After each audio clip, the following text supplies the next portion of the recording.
So, Colette, what are you so whiny about today? You're normally the... I'm not angry anymore. Okay, good. Good. You're normally like the most optimistic person I know. You know, Yeah. you just leapfrog over everything that comes. So It's just all kind of piled on at once. well, it comes like that. Sometimes it comes in bunches sometimes, right? Yeah. So I'm glad you're here. I'm okay. Yeah, and I got your message that you were following along last night on the live stream, and that was good. So, How did you know it was me? because you sent me an email and said it was you. But that was not until it was over. I know. Well, I didn't know it till it was over. Except, you know, I have this sense that you're there. I hope it's always true anyway. I never know. Anyway, what did we decide? 38 was last time, Yeah, right? 39 is where I have my marker. Okay, well, if you're ready, why don't we wade in? This time it's not so long. Right. So, Okay, and the headline for me is the Babylonian delegation. At that time, King Marduk-Baladan, son of Baladan of Babylon, sent envoys with letters and a present to Hezekiah, for he heard that he had been sick and had recovered. Hezekiah welcomed them. He showed them his treasure house, the silver, the gold, the spices, the precious oil, his whole armory, all that was found in his storehouses. There was nothing in his house or in all his realm that Hezekiah did not show them. Then the prophet Isaiah came to King Hezekiah and said to him, "What did these men say? From where do they come to you?" Hezekiah answered, "They have come to me from a far country, from Babylon." He said, "What have they seen in your house?" Hezekiah answered, "They have seen all that is in my house. There is nothing in my storehouses that I did not show them." Then Isaiah said to Hezekiah, "Hear the word of the Lord of hosts. Days are coming when all that is in your house and that which your ancestors have stored up until this day shall be carried to Babylon. Nothing shall be left, says the Lord. Some of your own sons who are born to you shall be taken away. They shall be eunuchs in the palace of the king of Babylon." Then Hezekiah said to Isaiah, "The word of the Lord that you have spoken is good." For he thought, there will be peace and security in my days. Okay. all right. He gives his sons to be eunuchs. Right. It's good, right? Isn't it? You're Well- happy about that. Peace at all costs. I wouldn't think that they thought it was. Yeah, I wouldn't think they would agree with that either. In fact, there's a lot here that you would say, well, you know what, Hezekiah? You seem to be making deals with various devils, and that's exactly what Isaiah's message is. I mean, Hezekiah, I think if I get what's going on here, Hezekiah was trying to strike a deal for mutual protection, strangely enough, with the Assyrians, the conquering army. They were going to form an alliance now, and they were going to form an alliance against Babylon. And in order to impress the Assyrians, the king invites them in to see all the treasures that are there. You've got to switch. Oh, I do. Yeah. The king is from Babylon. Okay, And it's right. against the Assyrians. Right, that's right. I know No, you're right. the players switch around Yes, all they the do. time. That's why I'm thinking, wait a minute. Right. So Assyria had already been a threat and had conquered Israel, and Hezekiah was a sort of vassal king. But he's looking for a way to escape. And so he shows the Babylons how wealthy they are. It's like you're afraid, that your car is going to get stolen, so you invite the thugs from the street to come in and see how much wealth you have to be able to pay them if they protect your car. and Isaiah, we've already heard from Isaiah. He does not like finding alliances or strengths with anybody except wait on the Lord, pray to the Lord, and let the Lord handle the affairs of nations and stop making alliances and treaties with other nations. I mean, it's just, he's consistent if nothing else. And so he says to Hezekiah, well, you're going to pay a heavy price for having tried to entice the Babylonians to come and form an alliance with you. And Hezekiah goes, great, peace in my time. So, not maybe what he had intended, to invite the Babylonians in as your friend. And again, Isaiah, trust in the Lord. He has this, I forget what the, hear the Lord of hosts. Isaiah says to Hezekiah, the days are coming when all that is in your house and that which your ancestors have stored up to this day shall be carried off to Babylon. Nothing shall be left. Your own sons who are born to you will be taken away. Hezekiah says, the word of the Lord that you have spoken is good. That's weird.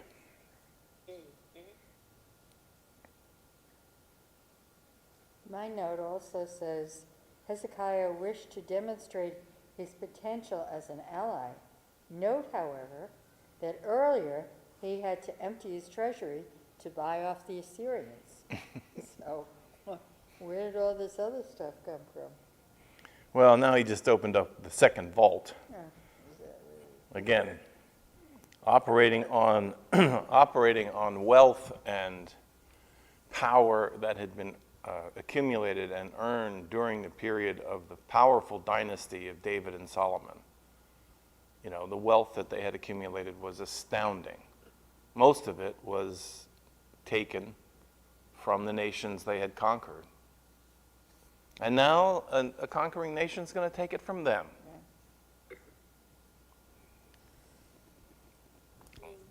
All right, let's read on. My goodness, we might actually make some progress. Comfort, O comfort my people, says your God.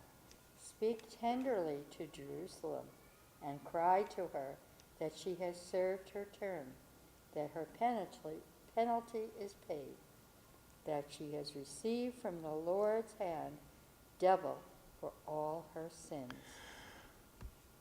A voice cries out, in the wilderness prepare the way of the Lord. Make straight in the desert a highway for our God. Every valley shall be lifted up, and every mountain and hill be made low. The uneven ground shall become level, and the rough places a plain. Then the glory of the Lord shall be revealed, and all people shall see it together, for the mouth of the Lord has spoken. A voice says, cry out. And I said, what shall I cry? All people are grass. Their constancy is like the flower of the field. The grass withers, the flower fades. When the breath of the Lord blows upon it, surely the people are grass. The grass withers, the flower fades, but the word of our God will stand forever. Get you up to a high mountain, O Zion, herald of good tidings. Lift up your voice in strength, O Jerusalem. herald of good things. Lift it up, do not fear. Say to the cities of Judah, here is your God. See, the Lord God comes with might, and his arm rules for him. His reward is with him, and his recompense before him. He will feed his flock like a shepherd. He will gather the lambs in his arms and carry them in his bosom, and gently lead the mother sheep. Who has measured the waters in the hollow of his hand, and marked off the heavens with a span, enclosed the dust of the earth in a measure, and weighed the mountains in scales, and the hills in a balance? Who has directed the Spirit of the Lord, or as his counselor has instructed him? Whom did he consult for his enlightenment, and who taught him the path of justice? Who taught him knowledge, and showed him the way of understanding? Even the nations are like a drop from a bucket, and are accounted as dust on the scales. See, he takes up the isles like fine dust. Lebanon would not provide fuel enough, nor are its animals enough for a burnt offering. All the nations are as nothing before him. They are counted by him as less than nothing and emptiness. To whom then will you liken God, or what likeness compare with him? An idol? A workman casts it, and a goldsmith overlays it with gold, and casts for its silver chains. As a gift one chooses mulberry wood, wood that will not rot, then seeks out a skilled artisan to set up an image that will not topple. Have you not known? Have you not heard? Has it not been told you from the beginning? Have you not understood from the foundations of the earth? It is he who sits above the circle of the earth, and its inhabitants are like grasshoppers, who stretches out the heavens like a curtain, and spreads them like a tent to live in, who brings princes to naught, and makes the rulers of the earth as nothing. Scarcely are they planted, scarcely sown, scarcely has their stem then rose in the earth, when he blows upon them, root in the earth, and then he blows upon them, and they wither, and the tempest carries them off like stubble. To whom then will you compare me? Or who is my equal? Says the Holy One. Lift up your eyes on high and see. Who created these? Who brings out their host and numbers them, calling them all by name? Because he is great in strength, mighty in power, and not one is missing. Why do you say, O Jacob, and speak, O Israel, my way is hidden from the Lord, and my right is disregarded by my God? Have you not known? Have you not heard? The Lord is the everlasting God, the creator of the ends of the earth. He does not faint or grow weary. His understanding is unsearchable. He gives power to the faint and strengthens the powerless. Even youths will faint and be weary, and the young will fall exhausted. But those who wait for the Lord shall renew their strength. They shall mount up with wings like eagles. They shall run and not be weary. They shall walk and not faint. Wow. A little different than the last one, isn't it? Yeah, it's like all of a sudden this is the greatest hits. You know? This chapter from Isaiah is probably one of the most quoted. Right. It arrives in more hymns and songs and poetry. Yeah, especially that last verse 31. Yeah. That is on every statue, on every,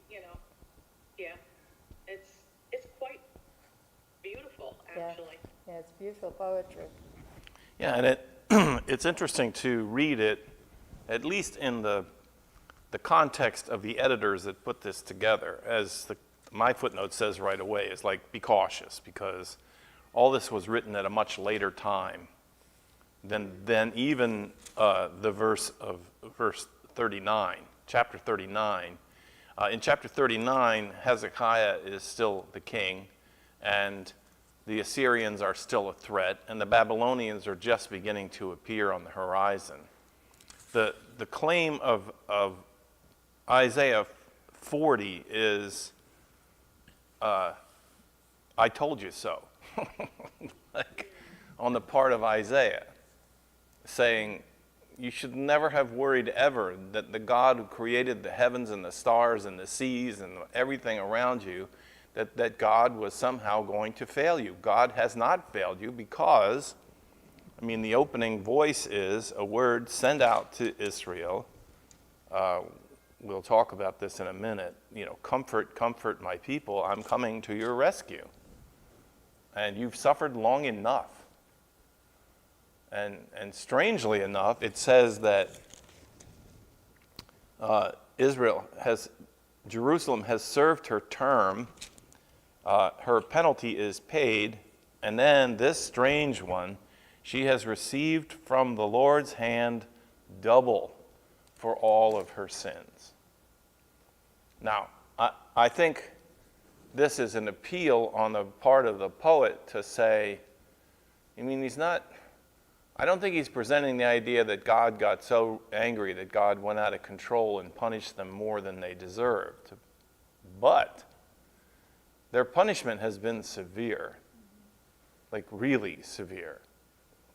The captivity of the Assyrians and then the Babylonians, generations that died in slavery and torture, starvation. Now you hear the prophet not arguing, look, this is the punishment of God coming because of your unfaithfulness and all the things that you've abandoned God for. It's like, well, if it seemed bad, it was bad. It was twice what you deserved.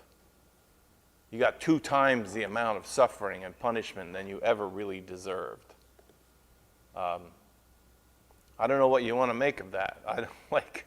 Again, there's an idea, a sort of concept of God here, and God's, I don't know, can God get so enraged that God loses sight and punishes, twice what the people deserved? And by the way, let's go back to the conversations that we have. Is this really how God works?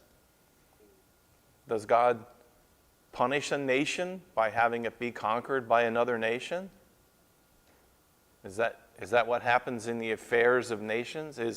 Did Ukraine do something really bad in terms of their own faith? I mean, a lot of Ukrainians are Christians.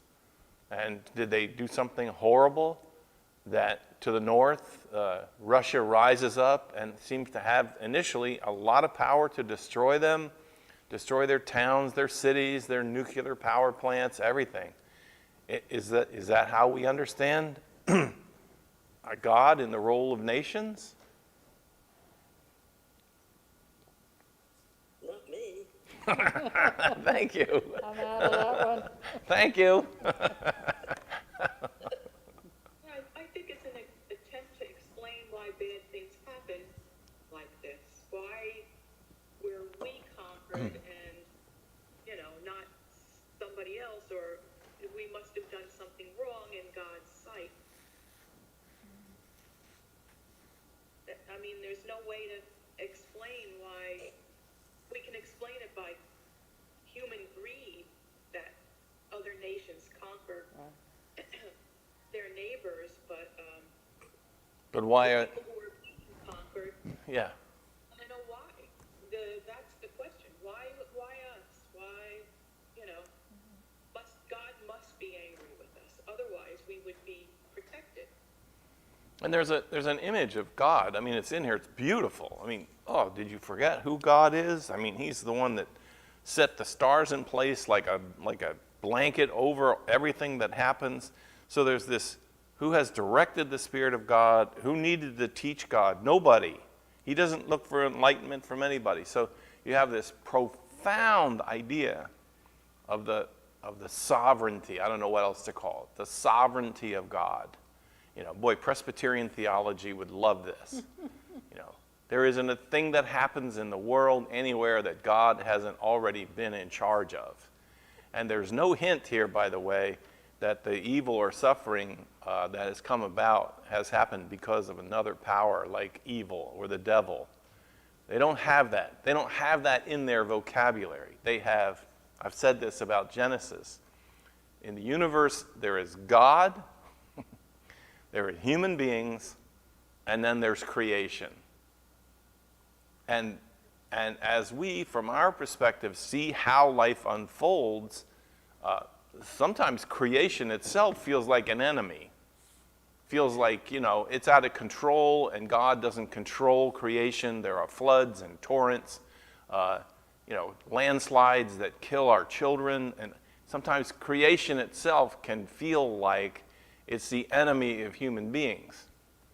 But inevitably, at some point, you'll hear in Hebrew theology, they prefer the idea that that song, he's got the whole world in his hands, he's got the whole, that there is nothing that happens in all of creation that God does not have a hand in. And so, I mean, listen, when the earth is shaken under my feet and, you know, when I feel frightened and when I am in grief, there's nothing I like better than to hear somebody come and comfort me and say, listen, God has this. You can't see it, but God's got this, and it's going to be all right. Everything's going to work out because God is in charge of everything. And that's comforting when I'm suffering, unless somebody takes a hold of that and says, now let's talk about why you're suffering. You know? Let's dig in a little bit more. Like, come on, Job, tell us what it is that you've done, because if this is happening in your life, it has to be happening because God allowed it or God caused it. And so you almost can't have it both ways. You cannot have, or I guess you can, but it's both and. And for Presbyterian theology, for Reformed theology, they said, you know what? We're staying with the omnipotent God. We're saying with nothing happens in the universe that God isn't in control of. God is in control of everything. And that provides the comfort of our faith. That's why when you hear the ancient hymns, or not ancient, but the old hymns rehearse this part of Isaiah 40. You know, a mighty fortress is our God, a bulwark never failing. Nothing can penetrate us. Nothing can get to us because God is on our side and God will be the light. There's another passage when he talks about lift up your eyes and see who created these. To whom then will you compare me? Who is my equal? Says the Lord, the Holy One. Lift up your eyes on high and see who created these. Now, I think this is also echoed in another psalm that I read at funerals. Lift up your eyes into the hills, from whence cometh your help.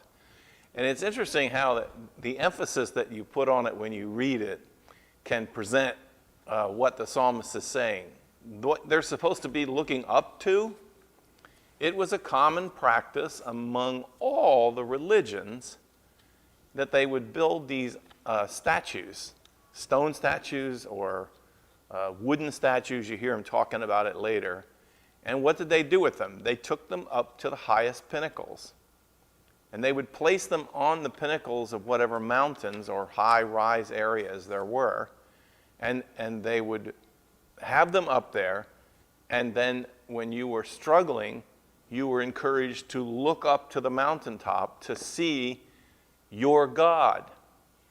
What Isaiah is saying is, go ahead. Go look up at all those statues. Look at all those images of all those gods.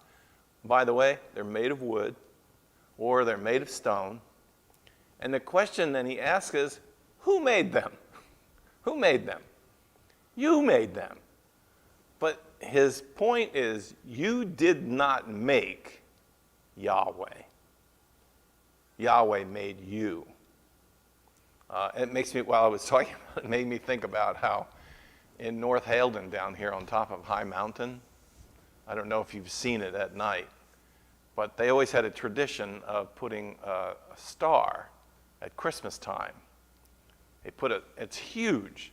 It's up on a big pole, and you can see it from all around, like from the campus of William Patterson, and as you drive through, if you look up to the top of the mountain at Christmas, you would see there was a huge lighted star. Well, 2 Christmases ago, some teenagers vandalized it. They busted it all up.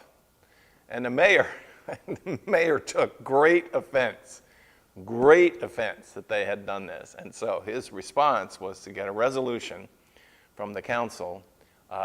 They reconstructed it out of steel and paid for it with the town budget. And now it shines all year long. They don't turn it off. and so I think when I drive through town, you look up to the hills and, there's, I guess at least for the mayor, there's the encouraging sign, right? That goodness will prevail and God and light are on their side. And I say, great. I don't know, because there's no Jewish synagogue in town, there's no fight to say, where's the menorah? But a Jewish star, like there's nothing. But, for them, A star is a beautiful part of the universe. right. And if it's shining all year round, you can't say it's specifically there for Christmas. Right. So I would find it quite beautiful, unless you have to pay the electric bill. No, and actually that also was a part of the discussion, because they were, when it was put up at Christmas time, it was an outgrowth of a funny assumption, but the truth about the town of North Haledon, they were very proud that they were a Christian city. Very proud. And have any Jewish synagogues and have any Muslims, actually they didn't have any brown or black people. They were white Christians and everybody knew it. And so when I first met the mayor, he was proud to tell me that their town was not embroiled in any of this controversy about, multiplicity of religions, and they were going to put up their manger scene, and they were going to put Jesus in the manger and be proud of it, because that's who they were. And I thought, well, now I know where we are, small town New Jersey. And but I agree with you. Now I ride through town, I look up and I think, isn't that nice? A star shining in the night. How many religions, point to the poetry of that kind of image and the action of a star in a dark night as some kind of reassurance? But Isaiah's point is, whatever that star represents, don't be thinking that that's the limit of God, because that's made out of steel and light bulbs and electricity. But I am not. I am the one who made the ore from which the steel was made. And so Isaiah has this huge, as I used to say in my confirmation class, the Reformed Church believes in the big God theory. You know about the Big Bang, and I don't disagree with that. But the Reformed Church, especially Calvin and Zwingli, they believed in the big God theory. Whatever your idea about God is, God's bigger than that. God is bigger. Bigger than anything that can happen in the world. And when you follow that line of thought, if you're a thinking person, a rational person, you ultimately end up with a big problem. And that is, as they refer to it, the problem of evil and suffering. Like, if God is so big and God is so powerful, how is it that nations like Assyria or Babylon seem to wield a pretty significant amount of power? And in the ancient theologies, they say, well, that's because God is punishing people. And I think, ooh, go lightly. Go very lightly. And I say, I like Isaiah's comment that Israel suffered twice. She got punished double for whatever it was imagined her sins were. And then I think, well, who was out of control? Was God out of control with this punishment? And I'm sitting next to Barbara, and I can see her, and you can't. Because I know that in her head, Barbara's thinking, it's a little bit like when Colleen went, not me. Like, yeah, Right. I don't think that way. No, not yet. Now, I kept thinking too, when you're talking about looking up at the stone statues, there's a program called Icons of America on PBS. And one of the icons is Stone Mountain in Georgia. And I did not realize that that was not done until the 1920s. And it is Jefferson Davis, Robert E. Lee, and who's Stonewall Jackson? Is that the other one? Stonewall Jackson is on there, yep. Yeah. And, All riding horses, right, off into yeah, glory or whatever. Yeah. Yeah. and that was the glory of the Confederacy. And apparently there's still a lot of Confederate flags around it, but, is that worship of a different kind? I would think so. Look at, yeah, I do. yeah. I think, in certain people from the South, they still believe that cause was just, and it's a form of worship. I mean, why would you go there to, of course, there's an amusement park. Right, Well, now they have all sorts of stuff going on. yeah. Well, I think I've been over the past, 5 years, I've been reading more than I did before to go behind the history classes that were taught in my high school history classes about the Revolutionary War. And your comment that monument was constructed in the 1920s is a continuation of an idea now. John Meacham says that if you look carefully at Abraham Lincoln, he was determined that even though the North won the war, he did not want the Southern people humiliated. He did not want them denigrated. He allowed the people who fought in the Revolution to serve in Congress. There was no punishment. And I mean, great, because his mission was to preserve the Union at all costs. They had won the laws against slavery, and now he wanted to preserve the Union. But what it resulted in, and I think we're still fighting the Civil War.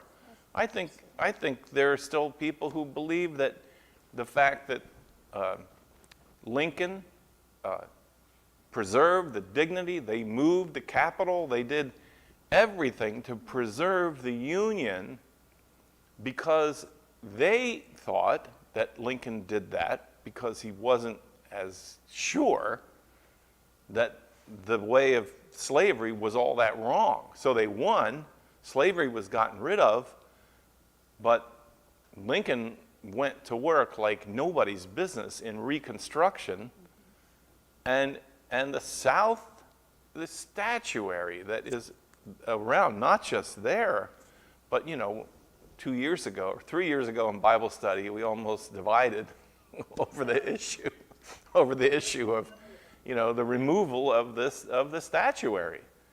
African American people throughout the South that have to walk to work through the park, and they see these revolutionary soldiers who would have made slaves out of them, and they're honored. Greatest person that ever lived. And so I think that we put these things up, right? We put them up on the hills, we put them up on pedestals, we put them up. Isaiah has a very, he almost reminds me of like Neil deGrasse Tyson at this point, because he has such a cosmic view of everything. he has this incredible cosmic view, and he can see such a big picture. And I say he. I don't even know for sure that this is a person. In this. Right, This specific Right. verse. But this view, this poetry, this chapter is written by a person of cosmic faith. And so the details of, so why did this happen then, can only seem to fall into, well, anything bad that happens because you behave badly. I mean, what else could it be? It can't be random. It can't be random. And Could be because human nature is something that God knew would happen, that human beings would act in ways that are contrary to what God would have liked, but God says, go on and inhabit this world, and human nature takes over. People fight each other out of greed, out of, hate, hatred, and that is part of human nature, whether we like to believe it or not. God created us that way. We're whole in this, we're wholly good and we're wholly bad. right. We can do either. And whether that's a test from God or not, I don't know. I mean, you look back at Job. Did he fail the test? No, he didn't reach out and blame somebody else. It was the condition he was in, and he accepted it. I don't know whether that's a joyful message to us. If things bad happen to us, we should just sit back and accept it. I don't know. But This is something that everybody has wondered about since the beginning of time. Are what we're doing causing our own hardships? To some extent, yes. But do we blame God? Right. A lot of people do. I find that hard. Right, that's the underside of the idea of great inspiring things. God is in charge of the clouds and the mountains and the fish in the sea and everything. That's beautiful. So where do we go then to account for the brokenness? I find it interesting that Isaiah does not blame the king of Assyria. That's why I think this is written by someone other than who's been doing the blame game all along. And instead of going to the idea that the source of this pain and suffering is from God, why not stay with the idea that there are human beings, horrible human beings, like Vladimir Putin, who like to be in control and will organize the resources that God has put in the world, use the ore to make cannons and guns and then trample on people. Why wouldn't it be enough to say there are bad people in the world? Exactly. Yeah. But in order to do that, you have to create a pocket in your mind for something going on in the world that God is not actively controlling. Because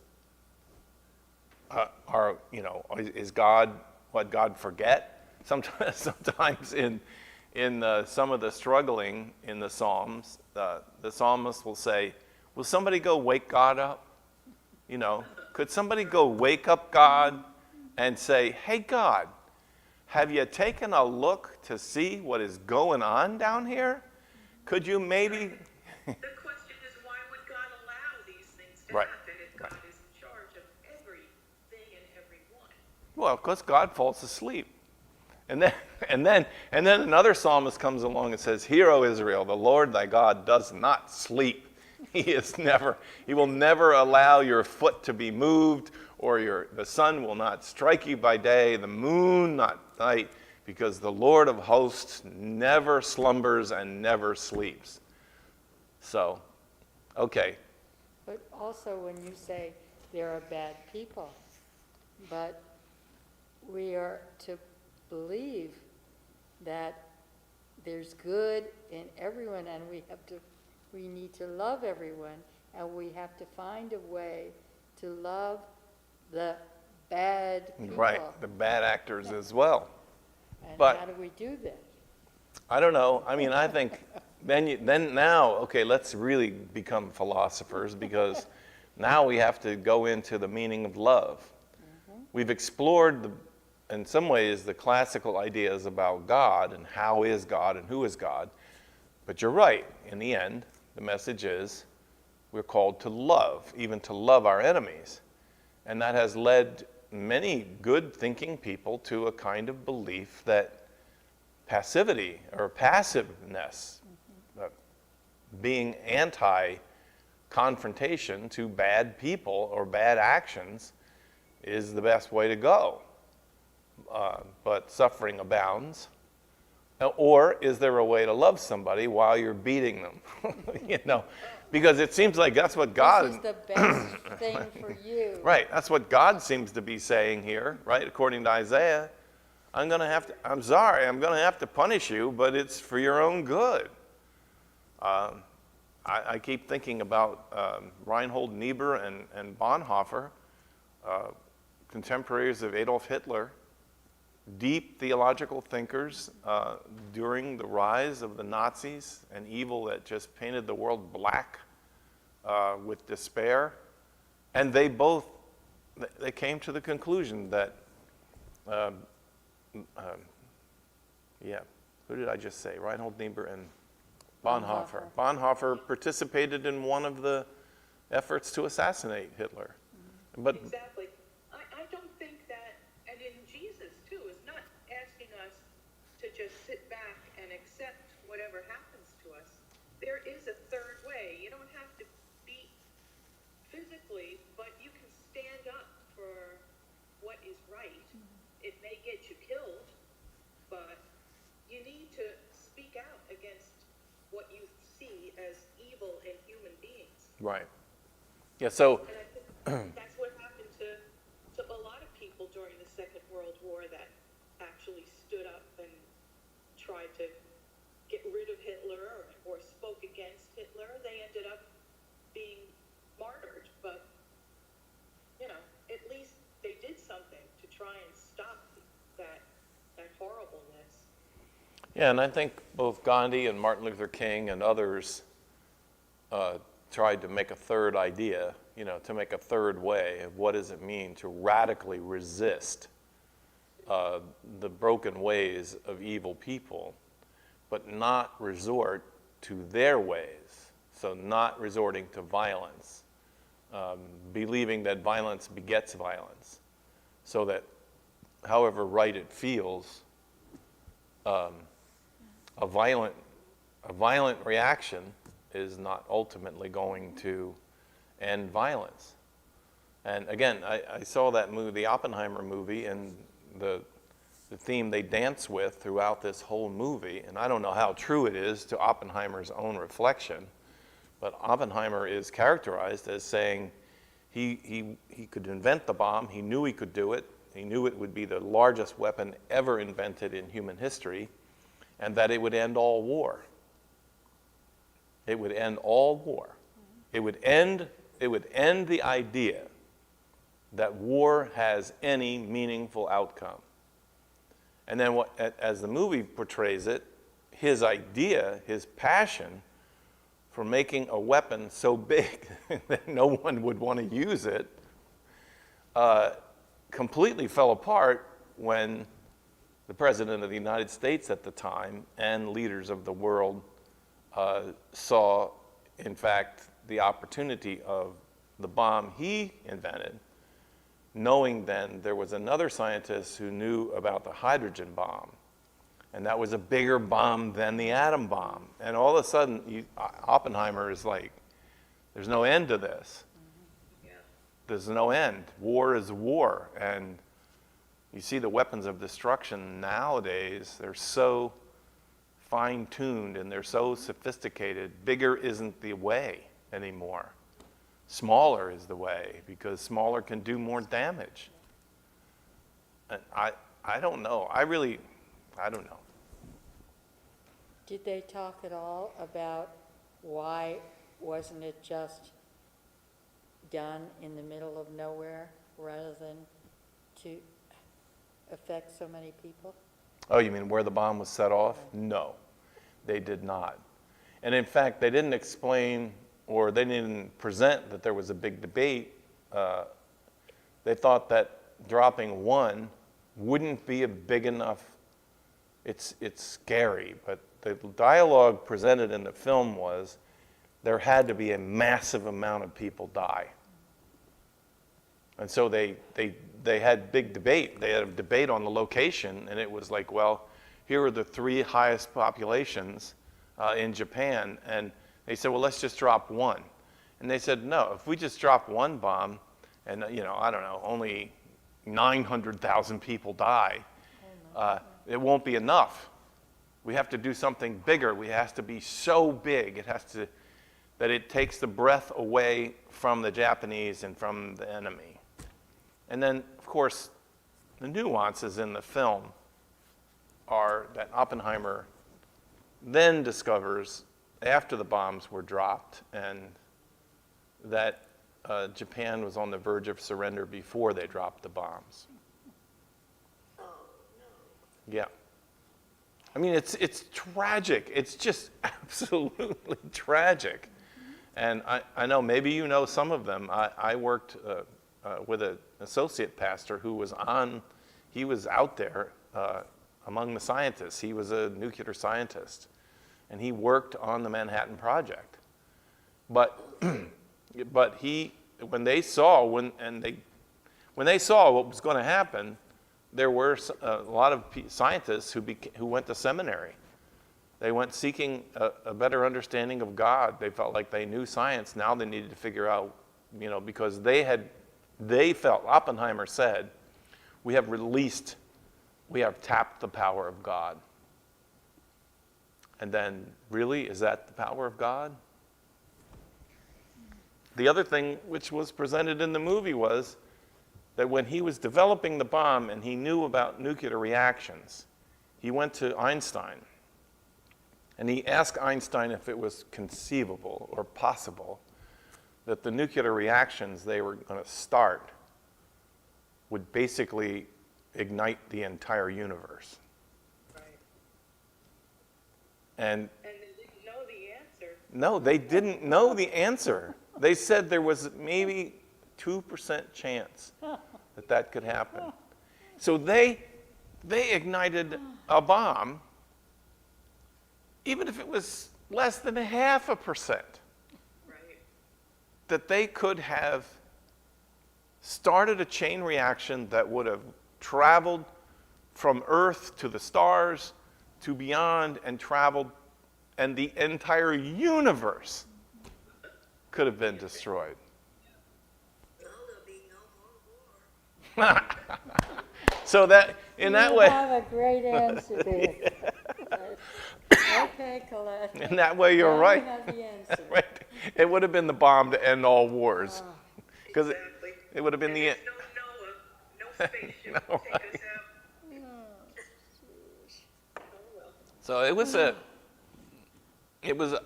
an unsettling movie, but the movie didn't cause me to be unsettled. The part that caused me to be unsettled was that happened.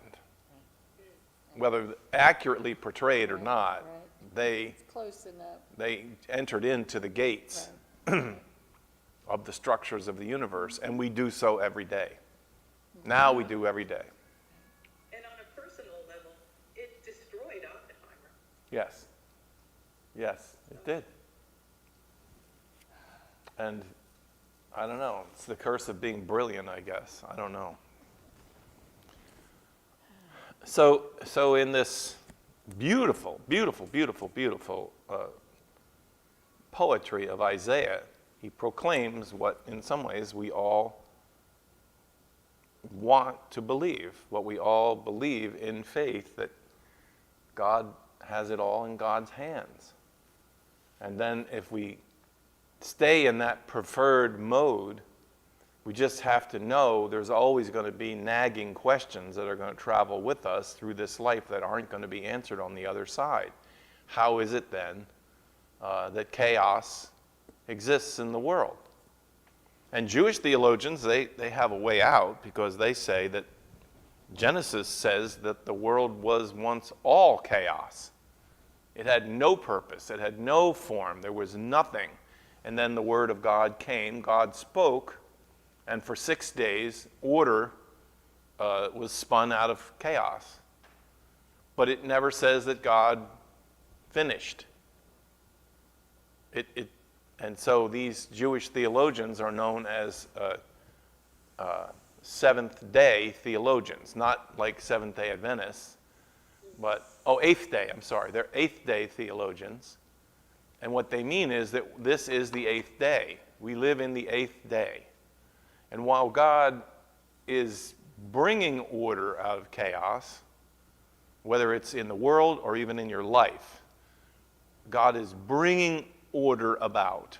And if you watch, you'll see it, that the creation is happening around us. And that what is chaotic and has no meaning and seems random is still out there, but God's voice is still resounding through the universe and calling order out of chaos. And I love this theology because it gives us, it seems to me, it gives us a way of acknowledging, if your child is hit by a truck and killed, you can rail and scream and say, my favorite word in being a pastor is to say, this should not have ever happened. And then we get busy looking for how will God bring order and beauty and life and love out of this explosion of chaos. And that's workable to me. That I can live that way. I do. In Islam, the idea of fitna, or upsetment in the universe, a certain chaos that's ever present, they have that same idea. We feel that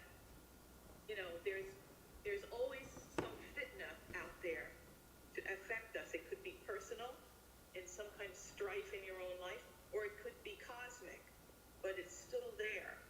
And I think that kind of correlates with that Hebrew idea, that there's still a bit of chaos left. Yeah. And it gets you away from having to ask, why has this happened? You don't have to have you just, it happens because there is chaos in the world. Still, there was in the beginning.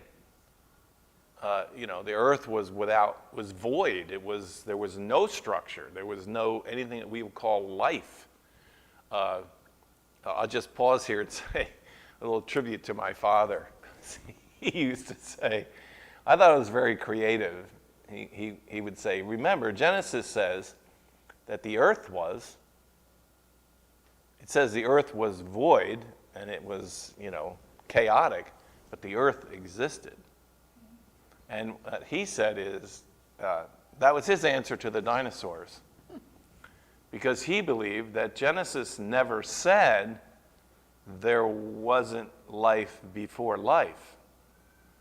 That void of, that chaos of the earth may have been just the remains of another order that was destroyed. And that's when the dinosaurs walked the earth and, and all of that. And then that fits in, with the big meteorite theory that a meteorite struck the earth and everything died. And then Genesis picks up and says, in the beginning, well, the beginning of what? Well, the beginning of this episode is God's episode now, starting from then, in that day when the earth was void and the light and the darkness, and I don't know, maybe some neutron bomb had been put off that did set the universe on fire. But I'd say I give my dad credit because as a child, when he was talking about that, I thought, now that's creative. That's creative. I'll give you credit for coming up with that one. That's how the dinosaurs fit in. That's how come Salt Lake out there in Nevada could be, 3 miles deep of evaporated salt water? That couldn't happen in the world we live in. So anyway, it's fun to remember that now. I didn't bring that up in my theology and philosophy classes in college, though. Probably Didn't not. think it would Yeah. fly. No. But there are things we'll never know. Right. I mean, I guess that there are limits to human intelligence. We can find out a lot of things, and we certainly have. But I don't think we'll ever get all the answers. So, the story makes sense. Your dad was making a sensible story. No, yeah, he's like, look at the evidence. And I think that, again, it helps me to explain sort of where I am. I live day to day with the acknowledgement that in any moment of any day of my life, there could be horrible, chaotic tragedy. Can happen. But in the living of my faith, I don't get into, and I don't go too far in the idea of, well, comfort yourself because everything that happens in the world, God is in control of. Then I'm not locked into, when that horrible, chaotic event happens, I'm not locked into asking what was God's reason for doing that. Instead, I think a better understanding of at least first century theology of God related to Jesus was that if you look and you pay attention with the eyes of faith, you won't see that God was in control and brought about this disaster. That you'll never see that, because God doesn't do that. But if you're looking and you're careful and you're faithful, you'll see that when disaster strikes, when chaos raises its head in our lives, God is with us. And God is always bringing love out of hate, bringing meaning out of meaninglessness, causing hospitality and generosity to bloom in the desert of greed and horrible persecution of people. That's my Christian faith. That's my theology of God. So the power of God is demonstrated in the power to take whatever happens, not what God did, but to take whatever happens and to, well, here's the religious words, to redeem it, to transform it, to resurrect it, to turn death into life. But when I live inside my small little theology, there's a point at which, okay, why did the death happen? I don't know. I don't know. And what I won't do is, I absolutely will not go to a place where a lot of the Old Testament theologians go and say, because God did it, and then God is trying to teach you a lesson. I don't. My feeling is they must have had abusive mothers and fathers. You know what I'm talking about. That terrible. Somebody in authority is going to punish you. Yep. If you do something wrong. And their punishment is going to be not sit in the corner. Their punishment is going to hurt. You're going to lose a limb, or you're going to, punishment may be that everybody you love is going to die. I don't have to go there when I stay with what I really think is, it's unfair in reading the Old Testament, but the New Testament theology brings up the idea that God's sovereignty is demonstrated not before disaster comes or why disaster happens, but it's demonstrated in the how are we to think about this?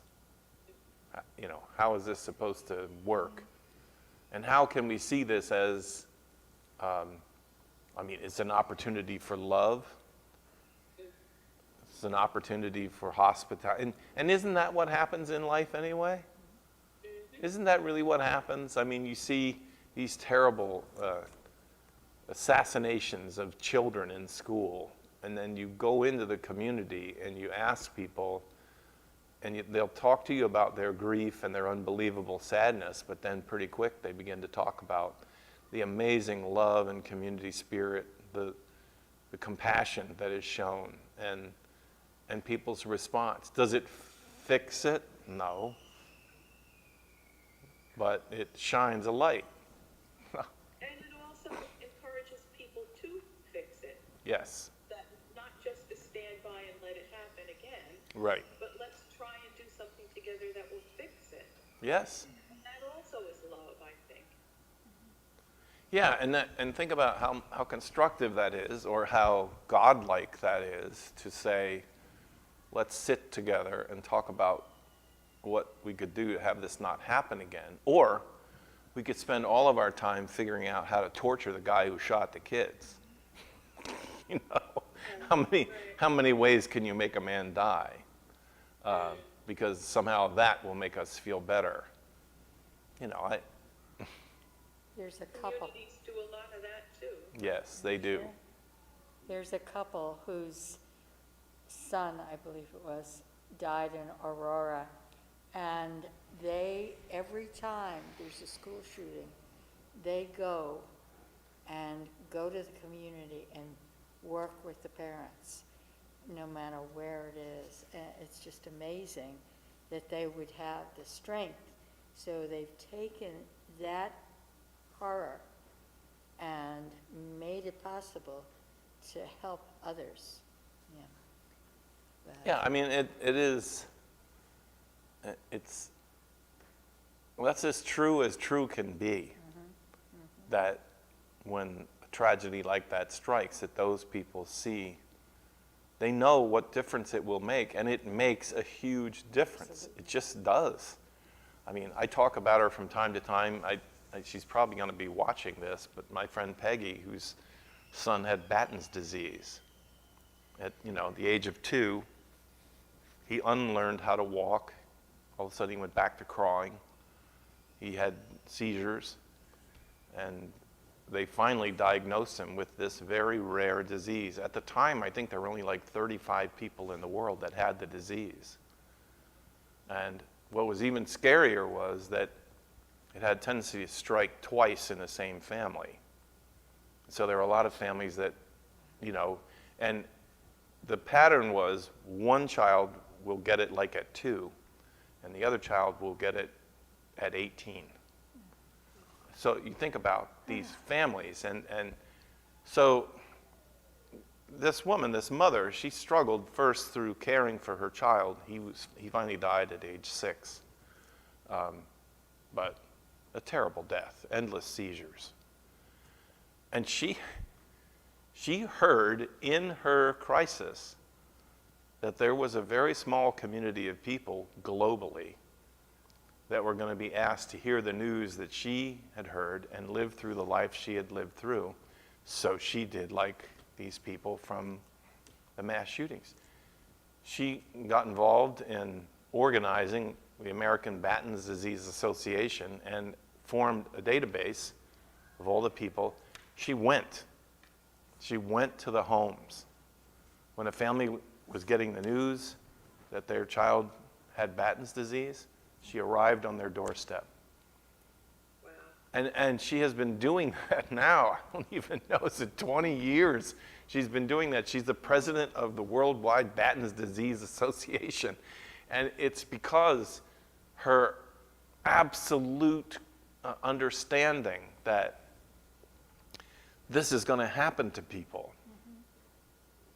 And no one should be alone like she was alone in the early stages of that disease.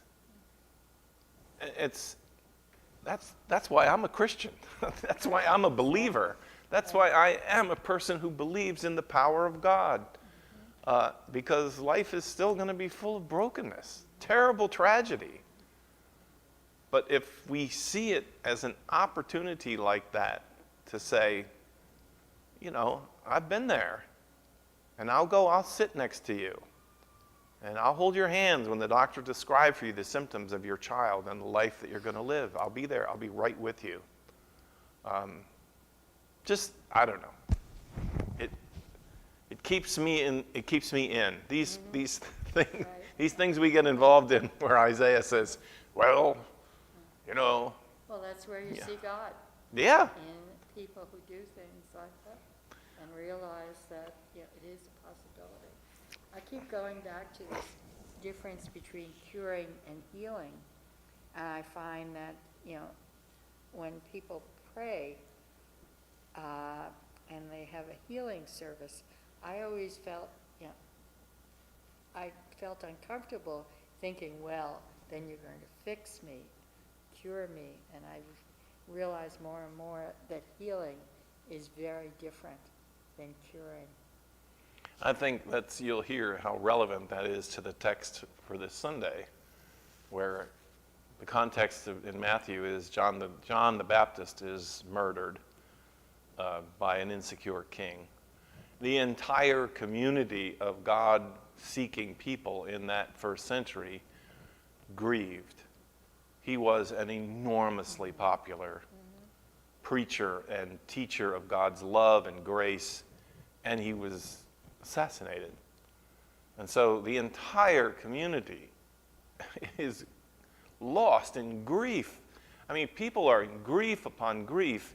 And then the Matthew goes to what happened in Jesus' ministry was Jesus went to go off by himself. And the crowd found out where Jesus was, and they followed him. And they followed in such large numbers that it was overwhelming. But again, looking at the context, why did John was dead. They knew where Jesus was, so they flocked to Jesus. But they flocked to Jesus as a sign of their grief. And you'll see where I'm going to connect to what you just said. They were suffering in grief. And then it says, Jesus steps out of the boat. He sees this crowd, 5,000 men and uncounted numbers of women and children. What a crowd. For the first century, that is a massive crowd. And then it says, he had compassion on them, and he healed them. And the one commentator that I'm reading says, it doesn't say he cured them of their diseases.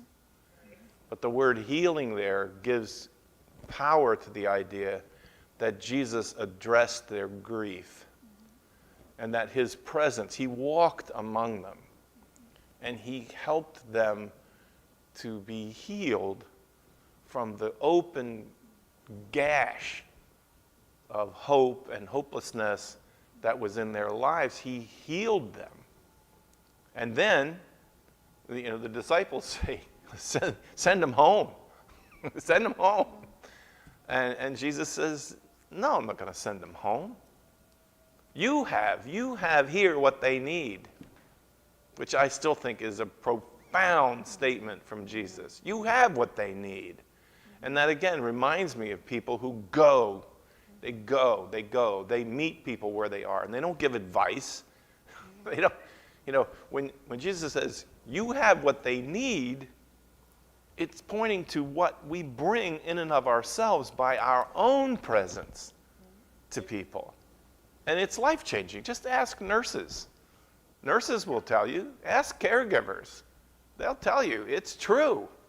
There is healing. And so I agree with you completely of the distinction between healing, which is about wholeness, and curing. I don't know that the day will ever come where we'll be able to say, we can really cure. We can avoid. Thank God for medicine that helps us to deal with cancer and all the rest of it. But the healing part is a second stage or a first stage even in that process. And it's unfortunate when you talk about John the Baptist, or you talk about just the assassinations during our lifetime, that people always want, okay, who's going to come to take their place? And we always think it has to be one person doing it all, and not realizing that each of us somehow or other can do It's, something. it's in us. It is in us. And As God, as Jesus said, you have it within you. You have what they need. it's a little snide, but I also try to say, yes, you do have it in you, but for God's sake and the sake of the sick person you're going to go visit, get some training. because your good intentions don't always bring healing. Right. And if you don't learn how to sit with someone that's, struggling without giving advice or without, all that, then just stay home. You'd be better off. So, all right. Well, wow. What a beautiful, beautiful passage and opportunity Bring it to on think again. through again. That's right. Think it all through. Wish they all would be like that. So I can only say I just wish both healing and cure for you, Debbie. Both. Thank you. Really. Thank you very much, yeah. I feel good today and the weather is nice too, so I'm gonna sit outside and Please enjoy do. it for a It's while. absolutely. Good for you. Go and get all of it you can. Get that sunshine. All right. Thank you. Nice to Take see care. you. Good to have you together. All right. I'm going to go. Yep. I'm going to go turn off the crowd. Have a good one. Turn this off first.